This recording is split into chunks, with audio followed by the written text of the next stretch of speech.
In this video, we're going to talk about the different types of covalent bonds that you can have.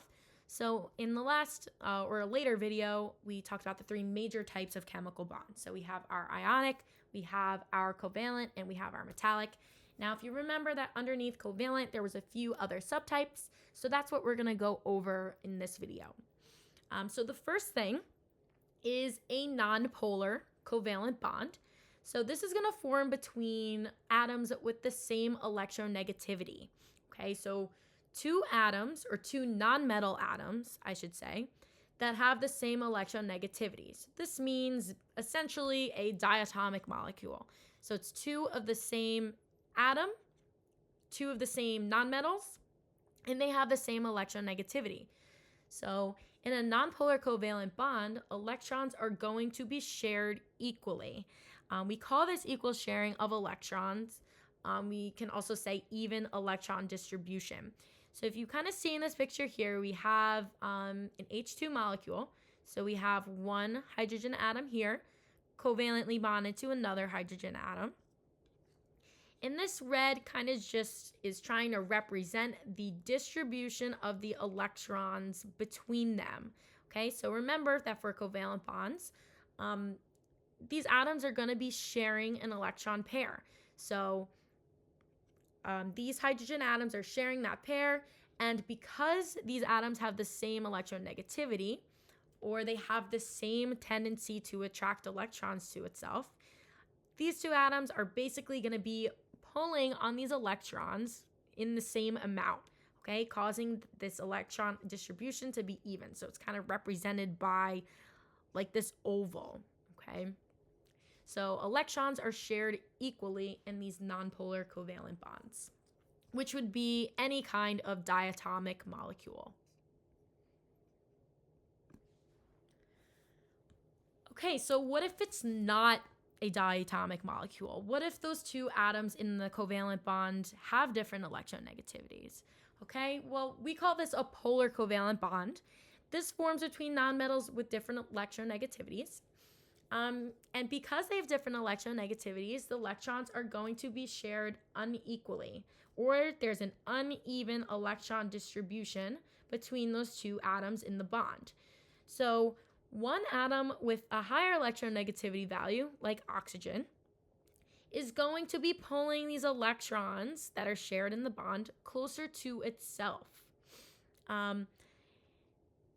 So we have our oxygen with an electronegativity value of 3.44 and our hydrogen that has an electronegativity value of 2.2. So because this oxygen is more electronegative, it has a tendency to pull electrons more, or to attract electrons more towards itself. The electron pairs that are involved in this covalent bond between the hydrogen and oxygen are going to be more distributed towards that oxygen that's pulling on them more. And we represent that with this arrow, which we'll look more at in the next slide. But this arrow is going to represent the direction that the electrons are being pulled in more. So this is a good analogy here. So if you want to think of like a tug of war, where on this right side, there's more people on the tug of war, the electrons are getting pulled closer to that right side.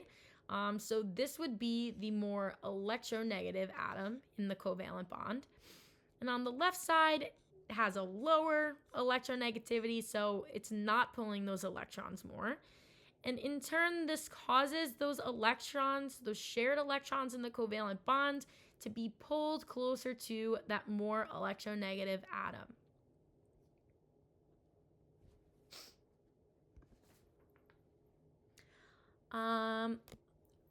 All right, so this results in a partial charge on the atoms involved. So what does that really mean? So we have a water molecule. So a water molecule is H2O, and it's composed of two oxygen-hydrogen bonds. Now that oxygen has a greater electronegativity, so that oxygen is going to be pulling more the electrons more towards itself, causing an uneven distribution of those electrons, or a polar covalent bond. Because that oxygen is more electronegative and it's pulling those electrons, it's going to end up having what we call this partial negative charge, okay? Because it has more, the electrons are closer to it, right?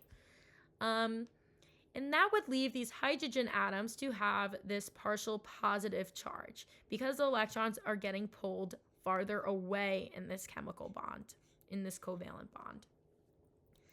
So again, we have these orange, or they're orange here, these arrows that show the arrow pointing towards the more electronegative atom like oxygen. Sometimes you call these arrows dipole moments. So if you ever see the term dipole moments, that's what this means. And it represents the direction which the arrows, the electrons are being pulled. So towards the more electronegative atom.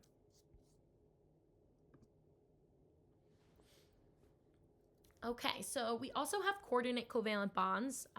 These are also known as dative covalent bonds.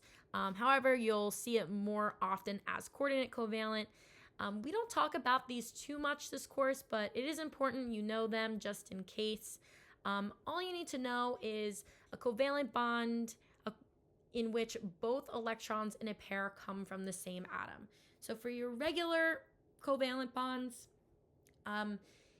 the two electrons that make up a pair in a covalent bond each one is going to come from each atom, and they're going to be shared together. However, for this coordinate covalent bond, both electrons in a bonding pair comes from the same atom. So it can be shown in this image here. These two electrons, they're both coming from and being shared from the same atom. And in the practice, we'll kind of see what that is going to look like. They don't really talk about this much on the Regents, but we will go over a few questions in case it does come up.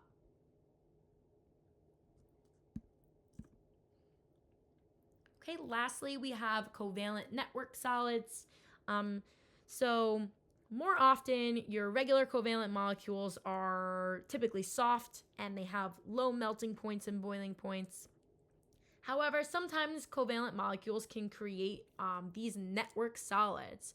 So these network solids are formed by networks or chains of atoms or molecules held together by covalent bonds. So these network solids are going to have high melting points. They're hard, which is the opposite of what a regular covalent molecule would be. And they also still do not conduct electricity. So great examples of this, definitely just remember these two. Carbon forms diamonds and also graphite, like in this picture here. Also have quartz, anything if there is silicon dioxide or any silicon involved. These are two major examples used in questions when talking about covalent network solids. So they're almost like the covalent version of your ionic compounds and your metallic compounds, whereas your ionic and metallic form these lattice structures.